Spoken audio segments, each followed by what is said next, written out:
All right, great. And it looks like I'm now a participant and screen sharing is disabled for participants. You should be the host, and you'll want to make Tiara a co-host.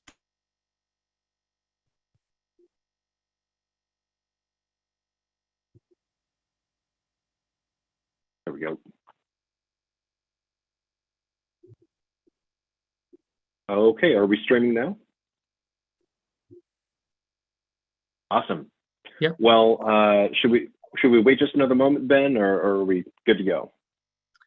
I think we're good to go. Adam, if you want to introduce this session and a little bit about yourself, and then Tinara, that'd be great. You bet. All right. Well, good morning, good afternoon, everyone. Thank you for watching this stream of our first ever healthcare roundtable discussion. This is the first of what I hope will be a monthly conversation / educational session hosted by our healthcare subgroup on the e-NABLE Hub. I'm Adam Jennings. I am a physical therapist with a background in amputee rehabilitation. I'm also e-NABLE's new outreach coordinator, director of outreach. I think we haven't really landed on a title there. I want to apologize. I'm having a little bit of webcam trouble today. I'll try to make sure that I'm on video for these moving forward. But today we are joined as facilitator by Mr. Ben Rubin. We're also joined, who you all I'm sure know by this point. We're also joined by Tinara, and I'm sorry, is it Bina or Bina? Yeah, Bina. Bina, but we're joined by Tinara Bina. It's right. She is perfect. She's an occupational therapist based in Brazil, and she has worked for the past several years on completing, I believe it's a master's in occupational therapy. And during that time, she has done a great deal of work in 3D printing of a number of different devices. And she has also put together a protocol, which I'm hoping the e-NABLE community at large might use as the foundation for a universal set of guidelines to ensure quality and functionality of devices before they reach a recipient. So Tinara, thank you so much for your time today. Thank you for the inviting. No worries at all. Well, I wanted to start off just with a little bit of your personal background. I know that I asked you to put a couple of slides together. If you have the and no need to throw that up yet. You can toss that on the screen in just a little bit. I wanted to just make sure everyone had a better idea for your background, because given that e-NABLE is primarily a community of makers, yourself included, we don't have a huge number of direct healthcare providers in this space. And so in that regard, I believe that your insight is really invaluable to making sure that people who are creating these devices and helping these individuals have the the perspective that you have honed and earned over the past several years of your career. So tell me a little bit, why did you choose occupational therapy? Like everyone, here in Brazil, I didn't choose occupational therapist. I think occupational therapist chose me because I want to be a psychologist, but I don't get the grades for make this in my university. So I started with occupational therapist, and I kind of fell in love for this course because it's really good. It's different. You can help people in a different way, and so that's how I started. It's not like, oh, I really wanted. I really believe that it's the graduation of my life, because it's really like what I like to do. I like to help people. I like to make things, create things, and that's how I fell in love for this occupational therapist. So I think you want a better answer, but that's the right answer I have to give. It's not beautiful. That's wonderful. I mean, I came into physical therapy from a similar perspective. I had planned to be a physician, and that didn't pan out the way that I wanted it to. And then I sort of focused my attention on what I actually wanted, and that's how I found physical therapy. I think that's great. Well, maybe you can elaborate a little bit more on the 3D printing aspect. I know that a few years back, early in the days of the pandemic, you were Yeah. 3D printing face shields, right? Yeah. I created a face shield with my friend Laura. Here in Brazil, the doctors send a message to us like, oh, you want a face shield more like this and this and this. They told us how they want, and we make the design, and a lot of people like it. This design, the Asia design. The name is Asia, and we donate like a a lot. I can't remember the numbers, but it's really huge. We donate for all Brazil, so, and it was different because it's something we create. So and it's not for a prosthesis. So was the first Sure. thing I have contact, if not a prosthesis thing. So it's different, but was really good because we can help a lot of people in Brazil. We receive a lot of Yeah. message like thank you very much, you saved my life today. So it was really different. Yeah, this is my, yeah. Yeah. How I did you I find pulled up this? your no, Oh my God. I pulled up your the study that you worked on that was published last year, talking about these face shields, and I actually read through it the other day. It's very cool. It's amazing how flexible these devices are, and what you've been able to accomplish with them. So Yeah. were you making face shields before you started making hands, or did you sort of start No, working on both simultaneously? How did no. one lead to the other? Yeah, I started with hands. I started with actually I make a presentation to tell all the stories. So if you want to to start with the Oh, presentation I did. sure. Oh Yeah. yeah. Yeah, I Take it prepare over. Take it everything. over. Yeah. I can share my screen. Yep. Go for it. Okay, thank you. Just Like we've got a new participant so as well. yeah, everyone can see my screen. Yes. Oh, that looks great. What a great slide. Yeah. So I make a little presentation, tell my history, because you sent to me a little bit of the questions. So I think it's more easy if I can read. I feel more safe.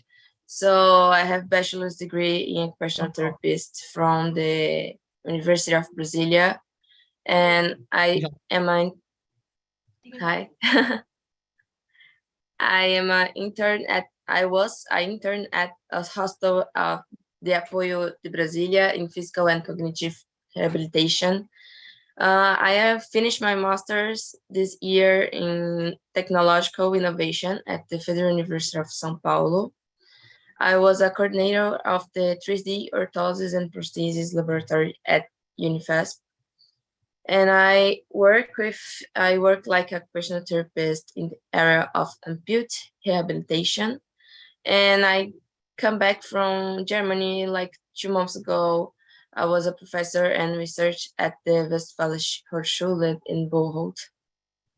And I started with OP2 states, like we speak here in Brazil. It's orthosis and prosthesis for all. Was my first project in 2018. And in Brazil, we have the unique health system. Here is the name in Portuguese. It's a system that provides free orthoses and prostheses for those who need them. However, these devices are frequently in deficit due to insufficient research. So the professionals don't have these devices for all the persons because they don't have the resource to make them. And that's why my friend and I, a mechatronics engineer, started this project to help the health professionals in the public system to have these devices. So I was intern in the hospital, and I talked with my boss, and I explained for the project about the project to her, and she really liked it. And we started this with the children and adults, and this is our processes in the picture. We make this in 3D printers. This started when I finished my graduation. I finished my graduation and I started this project. And I bit a little confused because I didn't understand nothing about 3D printing. And I just take this model, make the orthoses, but it's just this. I didn't understand how it works, how 3D printing works. So I started my master's degree interested in understand more about 3D printing, how the CAD software worked, the printing settings, the types of materials, and etc. And during the printing and donation of processes, I looked more into the unlimited arm V2.21 model, which now is V2.2.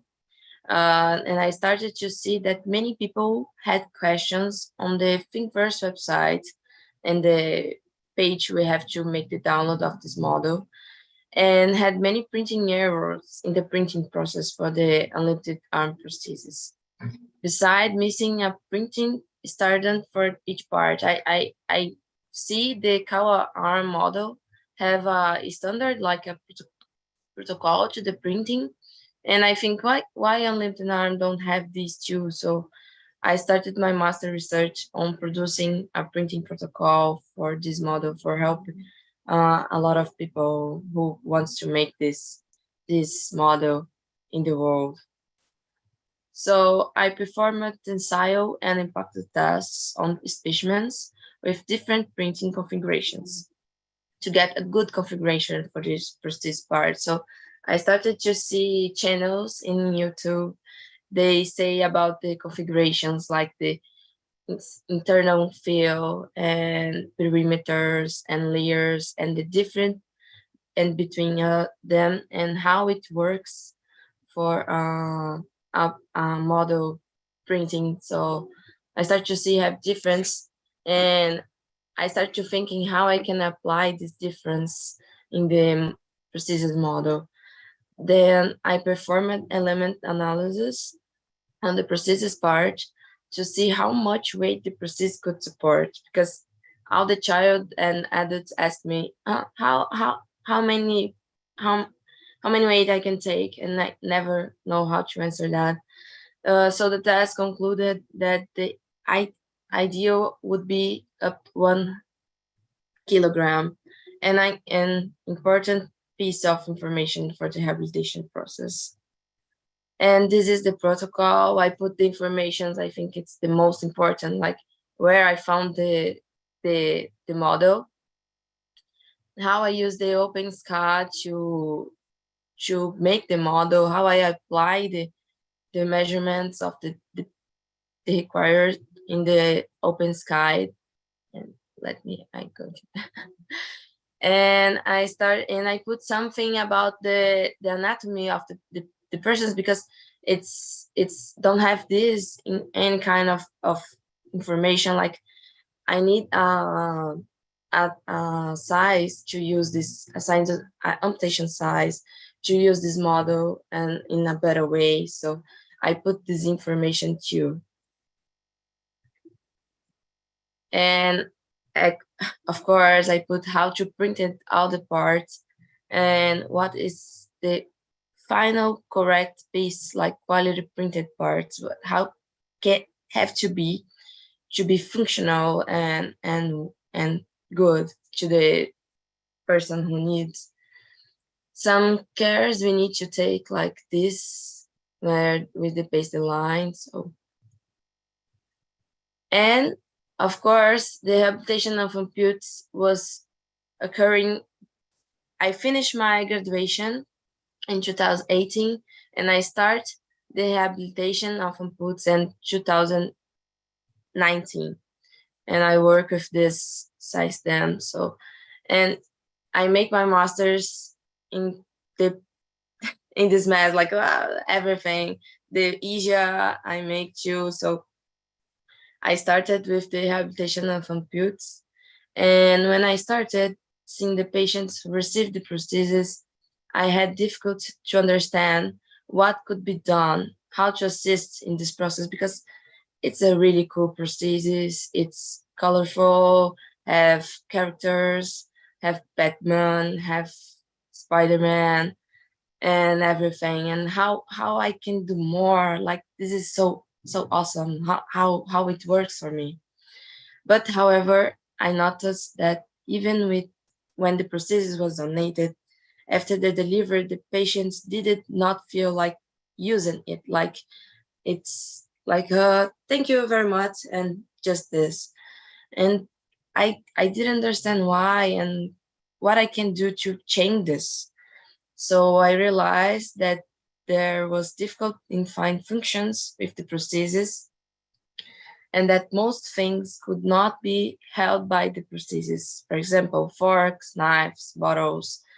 So it's difficult for the person who receives learn how to use if I have limitations. So I started to develop devices to help these people, some made with 3D printing and some not.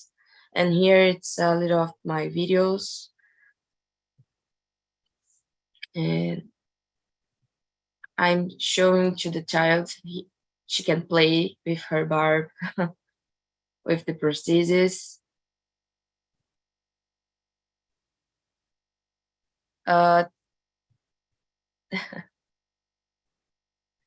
And this is a whole bottle I made with 3D printing.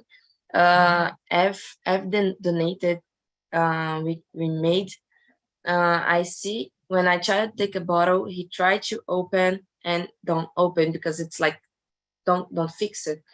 And I developed this in this CAD software to help to take the bottle. So this is a kid using this, and I teach her how to use this thing to put water in the bottle, and that's really nice. She really like it.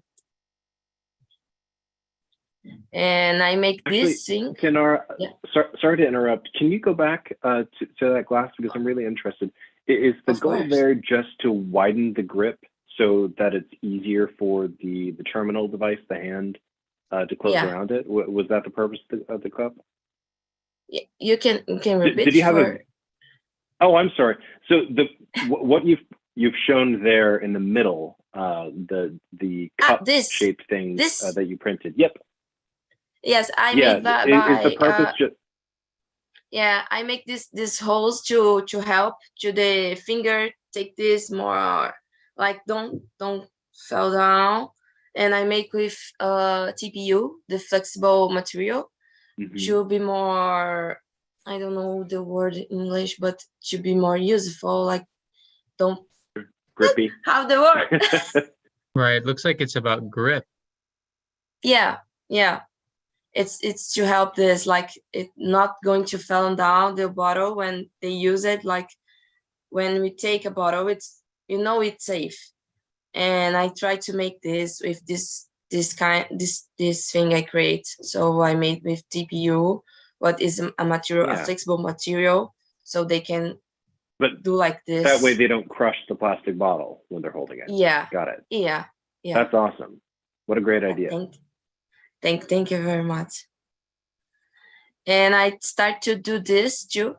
It's a thing to put in forks to make more the grip more big, like this, and they can hold the fork and cut the food. This is a thing I do. I make this food for them to try and to see if it works, and really works. And I gave to them this cup made by a material who it's more like a flexible material, but it's different, but it's like a flexible material.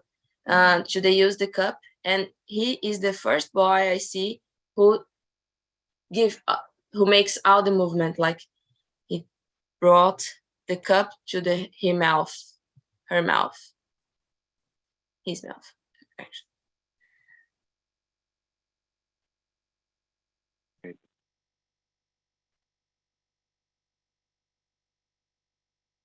And it's I see the materials have difference in these activities, like make better functionality for the prosthesis. And I start to teach kids how to play with the prosthesis, like this girl.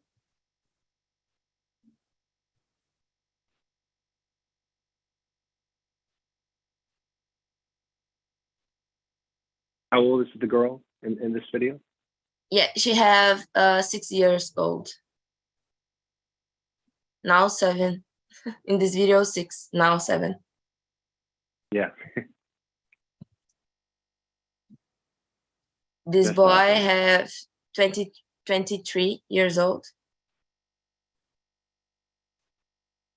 This And girl if I have may ask, 12. sorry to keep 11. interrupting. Oh, Okay, sorry. it's okay. No, I was just going to ask the how long have each of these users been using these devices before taking these videos? Like, How how long? much training have they had? Have they had them? Yeah, have they had them for a while, or is this the first time they tried No, them on? Or this was in the this was in the first day. Here in Brazil, I gave the process like in the morning, and in the afternoon I make out of this. Like but this girl, I see her a lot because she lives here in my city, but a lot of the donations, they don't live here in my city, so they just came to receive the day to practice everything. So I started to be fast. Like before they came, I asked, what do you want to do? And they say to me, I want to eat with fork and knife, and I want to drink things, and just this. And I start to already, I have everything ready to practice and teaching, and they go to their cities.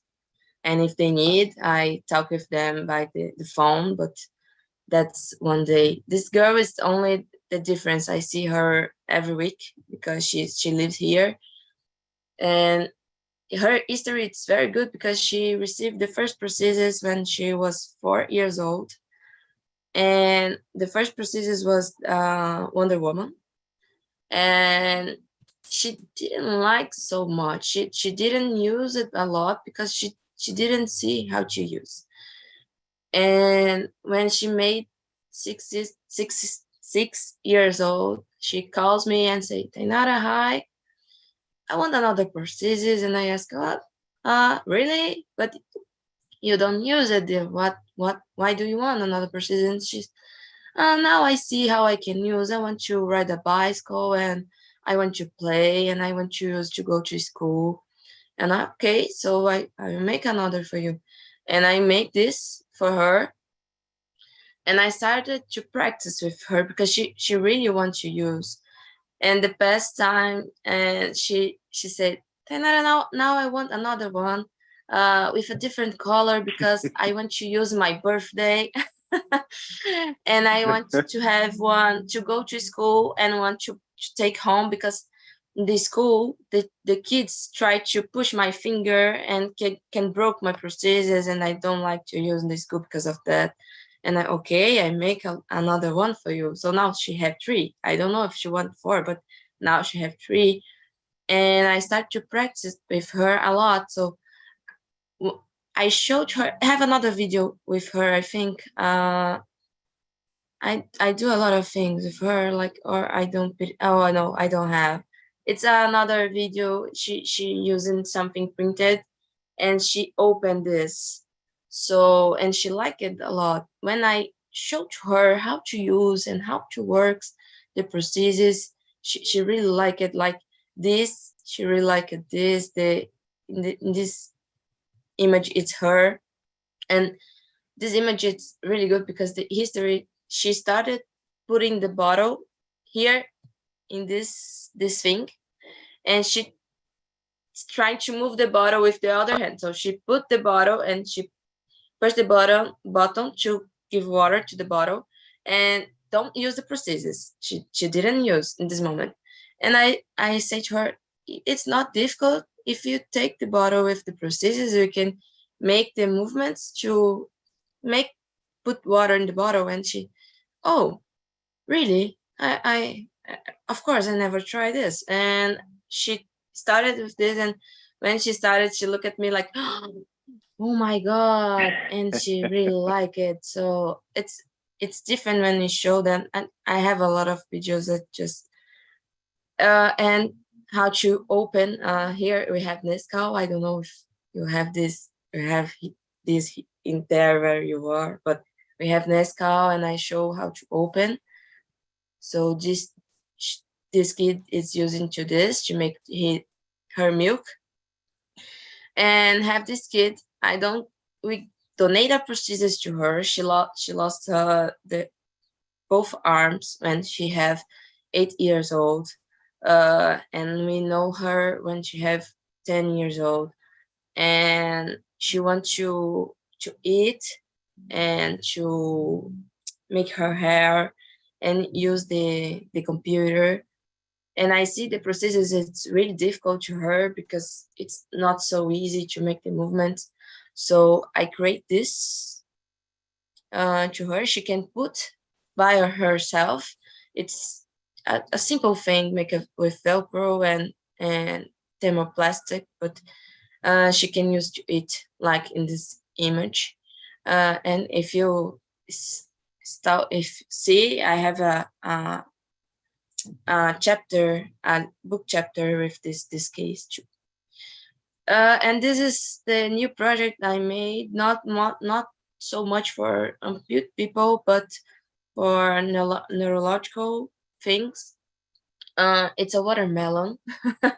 It's like a puzzle. You have to make up the puzzle and have like this magnets here to put the seeds in the watermelon. So that's what I make for you see, but that's my creations. Yeah, That's that's brilliant. Well, thank you so much for sharing all of this. This is amazing. Selfishly, I'm very glad that you didn't get to pursue your psychology dreams and instead fell into occupational therapy. I think because clearly this is something you're well suited for. Well, I wanted to ask you about a couple of things, and obviously we've got about 25 minutes left, and I want to make sure that other people on the call have a chance to ask questions too. But what I wanted to ask you first is with the devices that you've made that are not terminal devices, that they're not hands, right? I think that there's a big mentality, especially among folks who haven't directly worked with amputees and done the kinds of services that an occupational therapist will. I think that there's perception that, you want an amputee to have a hand. And so we make a printed hand. But that's not always the desired end goal, right? Maybe a hand isn't practical for one reason or another. And so I think creating those sort of intermediary devices and those task-specific devices, I think that's worthy of an entire. In fact, next month, maybe you'll join me. We can talk about sort of non-hand, non-digit functional devices that can be used instead. So in addition to the straps and the forks and things, do you do a lot of work there in printing or in providing tools that are not like a traditional hand shape with your patients? I like to create a lot of things. I think the 3D printing give to us possibilities. So I also work with the printing of the prosthesis. I make right now I'm printing one, but yeah. For it's the new patient we have, and I like to printing things too, and I like to understand how the 3D printing works and how the CAD software works. So I don't explain here, but one case we have, I try to make the prosthesis more aesthetical, like a hand.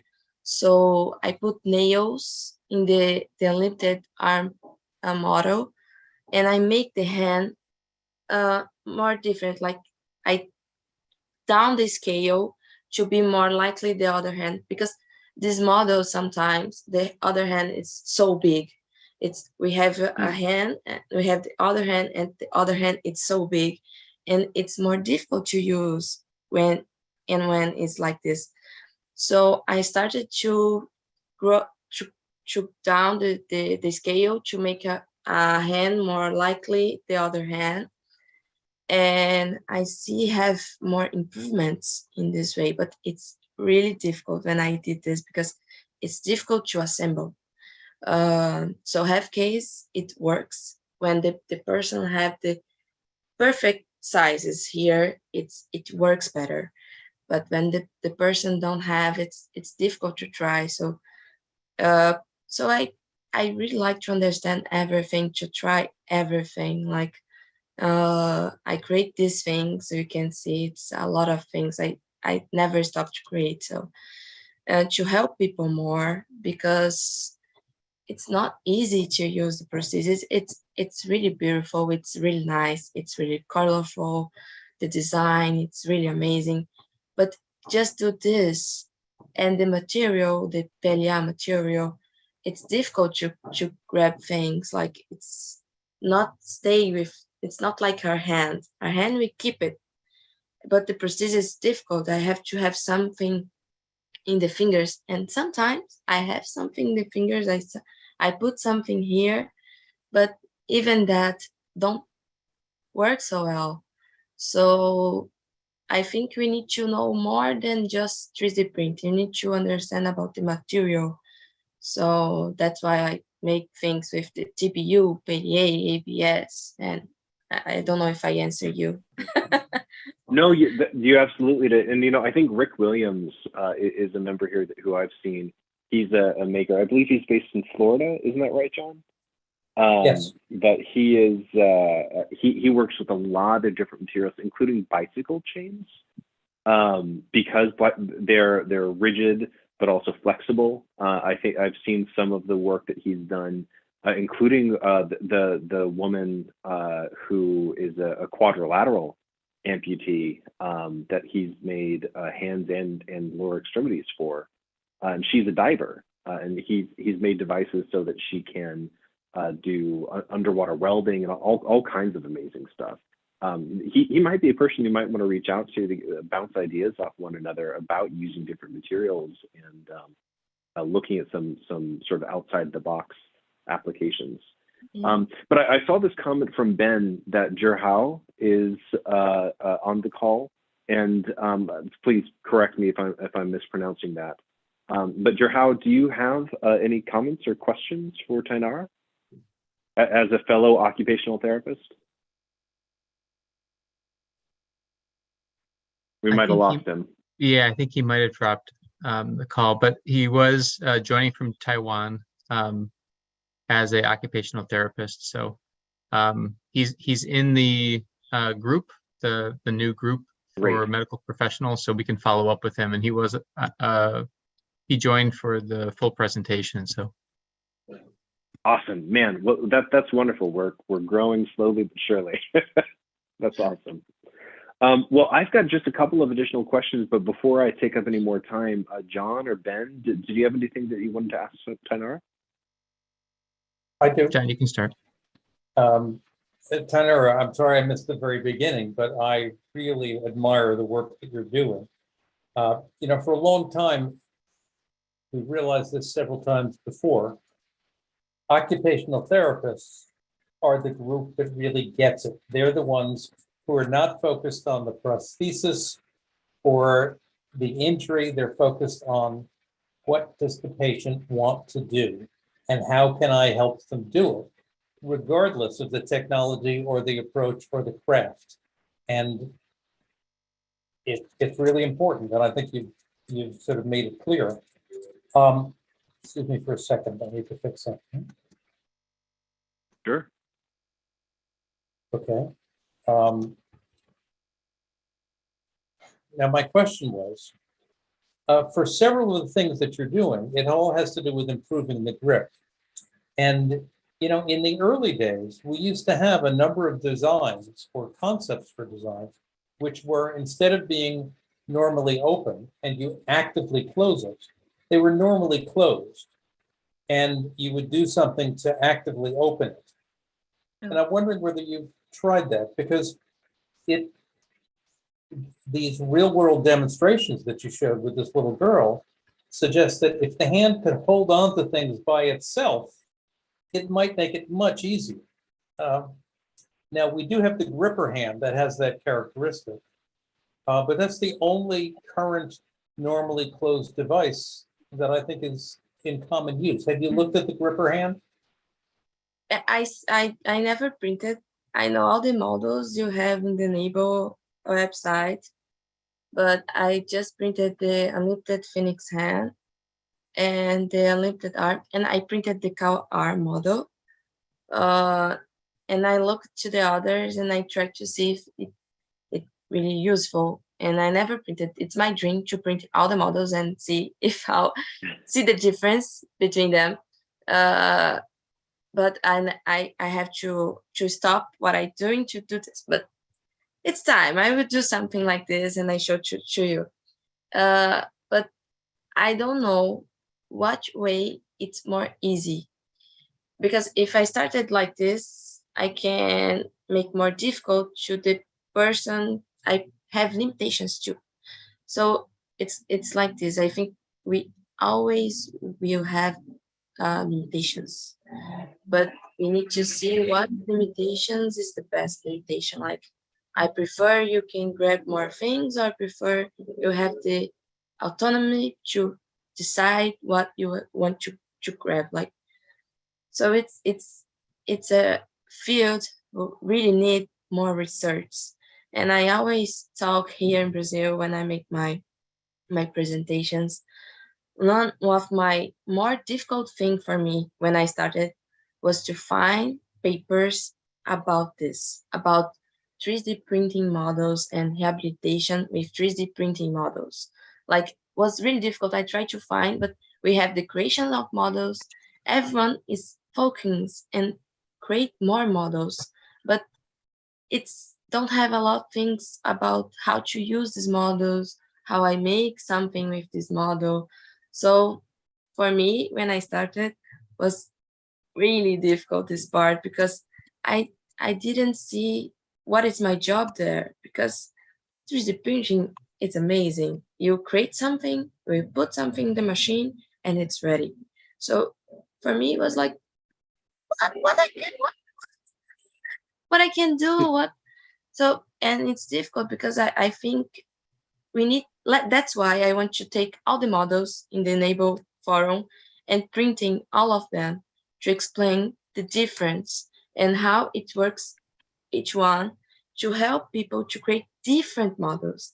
A lot of people who see my presentation here in Brazil wants to get a better design. Like, I want to take the unlimited arm and changing, but don't take this model and changing. Create a new one with different things. Like, so I think we need more research in this area.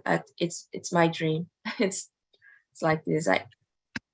Well, that's great. The challenge, of course, is that it's very hard to make a new model. I wish it was easier, and you might be the person to do it. But I think that trying some other designs would be good, and I hope that you'll try one of the normally closed designs soon, just so that you have that as a comparison. Yeah. I added in the chat a link to the gripper hand. And also, it's interesting, Tinara mentioning academic research, getting a healthcare department to look at some of these devices. It probably makes a big difference to have some papers, being able to show more than just a video of somebody using it somewhere, but some documentation.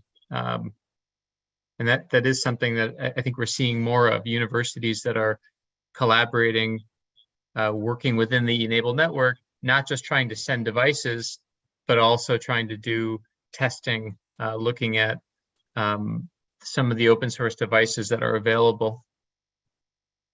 Yeah, I think one of the things you've just illustrated, Tanara, is that a professional occupational therapist looks for supporting research and looks for papers. Makers do not. That's not their thing. They want a recipe and then they want to head off to the kitchen. But who you want is guidance for occupational therapists about how to use these devices. And I suspect it's for two reasons. One is because it helps you do the job, but the other is it legitimizes what you're doing. It allows you to say, I've looked at the research, here's the research, this is a legitimate technique. Is that true? Yeah, and it's like I can understand more what the makers make. Like if I have something describing what do you think, I can understand more and I can use better. It's like Right. when you understand what are you doing, and it's more easy to do. Right. So it's Right. more like this. Yeah. Well, so, You know, Adam and Tanara, I'm just struck by the fact that if we can get even a few professionals like you working together, it could be that we're in a position to begin a whole new approach outreaching to occupational therapists with the appropriate guidance and documentation.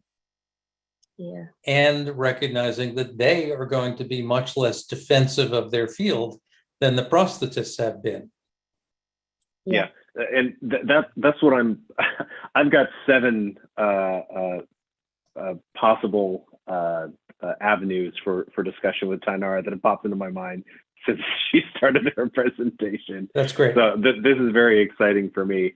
Along the same vein, and I hate to, I don't mean to derail, but the reason I'm sharing my screen and showing these devices is because similar to the article that I believe it was Eric Bubar posted, I might be misremembering, it could have been another member of the community who posted an article a couple of weeks back explaining that there's sort of this arms race in biomechatronics lately about getting fancier and more precise and more powerful prostheses. I will tell you, in my experience in working with, and this is not news to Tainara, but the people that I worked with upper extremity devices who had the highest level of compliance, what Tainara was talking about is compliance, right? It's this no matter how great your device is, if the person doesn't use it, it's not usable. If it's not comfortable, if it doesn't get the job done that they want to do, then it's not achieving its stated goal. The people who had the highest levels of compliance had the simplest devices, and those were frequently people with like a 3-prong claw, or people who had things that didn't really resemble hands, which is kind of what I was angling at when I was asking about non-hand terminal devices earlier. Now this one technically does fall, it's close enough that it falls into the categorization of a traditional terminal device.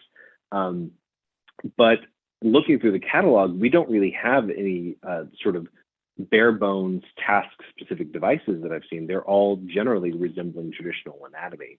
And I wonder if that's an opportunity, John, as you said, it's hard to design new things. That's very true. What's easier is taking some things that are in the market and finding a way to 3D print them, which is not typically done.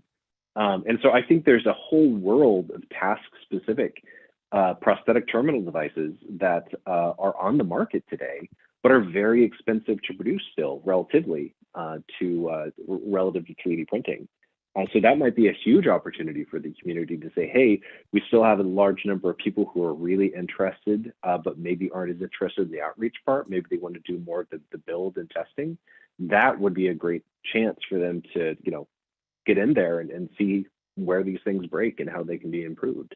Yeah, I agree with that. That, by the way, is the history of the gripper hand.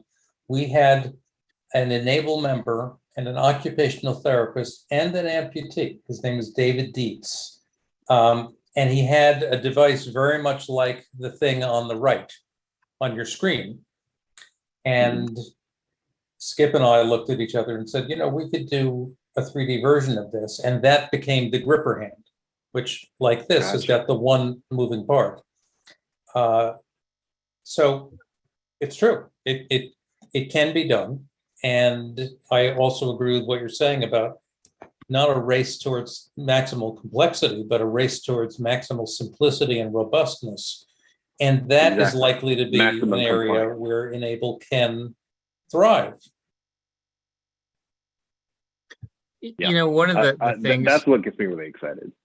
Yeah, Sorry. and it's such a interesting network to be a part of, in that it's culturally dependent. So I'm going to share a chapter spotlight from Pakistan.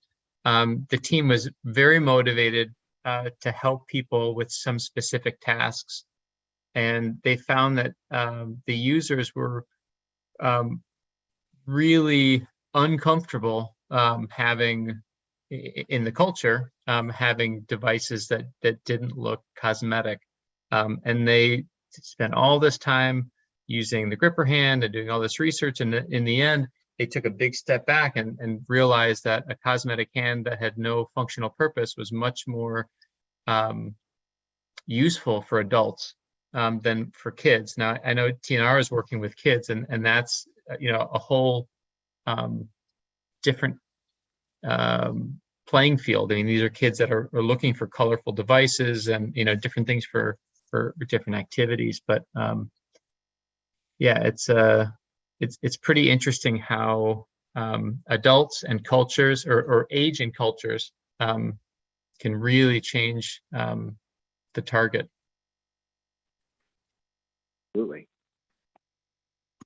Well, let me just start walking toward the close here. I had put together a couple of slides talking about the intersection of physical therapy and occupational therapy in amputee rehab, and sort of where the line lies between the different levels of disability and what distinguishes an impairment from a functional limitation from a disability. I think I'm going to save all of that for next month's conversation, because I think that warrants a deeper discussion. And Tainara, I would love your input and would love your participation next month if you're available and willing to give up the time again. Of course. But for now, I just want to thank you very, very much for your time. This has been very eye-opening and very very exciting, the conversations that you and I have had, and I hope that there's space and there are enough other people out there to continue growing this part of the e-NABLE community to expand the potential that we have to make healthcare a bigger component of what e-NABLE is doing. Yeah. For now, though, John, Ben, do you have any final questions or comments before we close the call? Or Tainara, do you have any final things you'd like to say? No, just thank you too again, because it's really amazing talk with you. So thank you. Sorry for my bad English sometimes, but thank you very much. No, not at all. That was great. It's much better than our Brazilian. So Yeah. I did have a few random questions. You know, this little girl that you're working with, who lives near you and who you see time and time again, is a perfect test pilot. We had a test pilot, her same age, also a little girl, for some time, and she was really a huge help. How many of your patients do you see on a regular basis? Just her. Okay. Yeah, they're hard to find and they're hard to get to. But yeah, look how much you learn from that kind of a partner. Yeah, I made in 3 years I made 26 prostheses.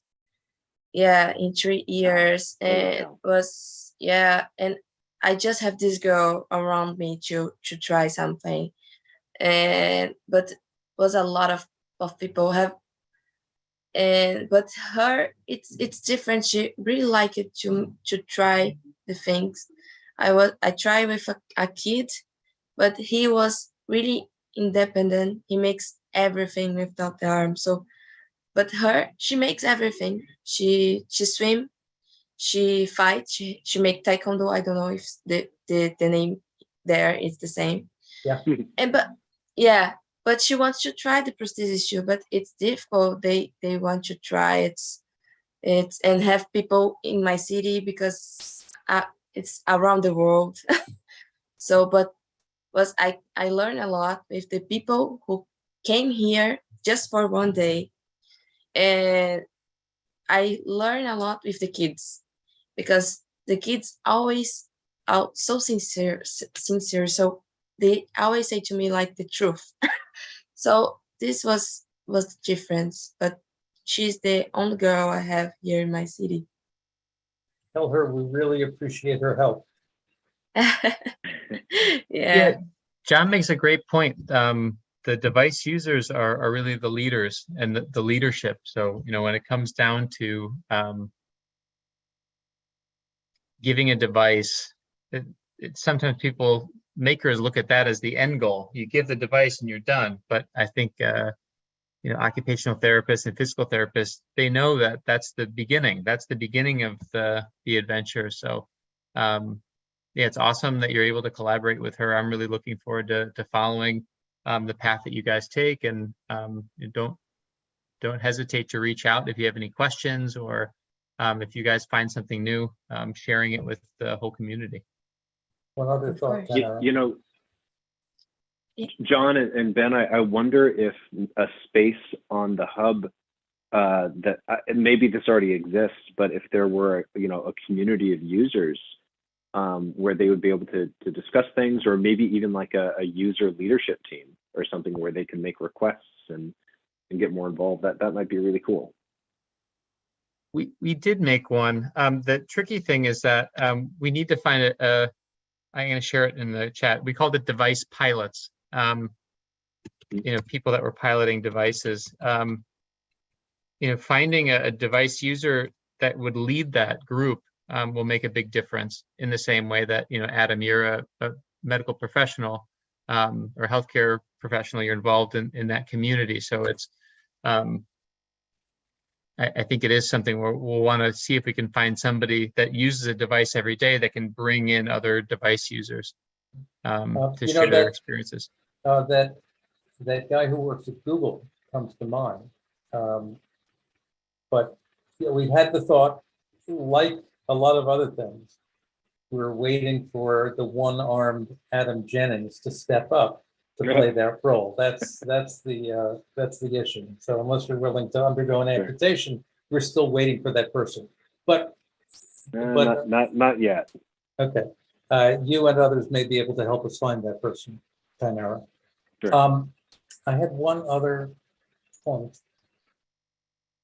Oh, I heard you say, Tanara, that you're interested in making all of the designs. Yeah. That's great for you. There are a lot of designs though. And so I suggest that you don't do it in alphabetical order. The two designs I would love you to get experience with are the kinetic hand, which I think is the most lifelike, and has real promise, and the gripper hand. And by the way, Adam, I suspect that the next great design will be a normally closed kinetic, something that looks as beautiful as we know how to do it, but that naturally grips and has an active open. And we've talked about it, but I don't think anyone's tried it. I don't think it would be that hard to do. So anyway, those are my recommendations, Tanara. And the other recommendation is, please recognize that you've just doubled our occupational therapy leadership team. I want you to understand that we really value your participation. Thank you very much, John. I'm a huge fan of you, of course, actually. I really like you. I always talk for my teacher. I really like you. So thank you very much. It's good to have you with us. Alrighty. Well, thank you all so much for your time, and we will reconvene in 1 month for a new topic. Very good. Adam, well done. Thank Thank you, you. Adam. Have a good day, Bye-bye, everyone. everyone. Bye-bye. Good day. Bye-bye.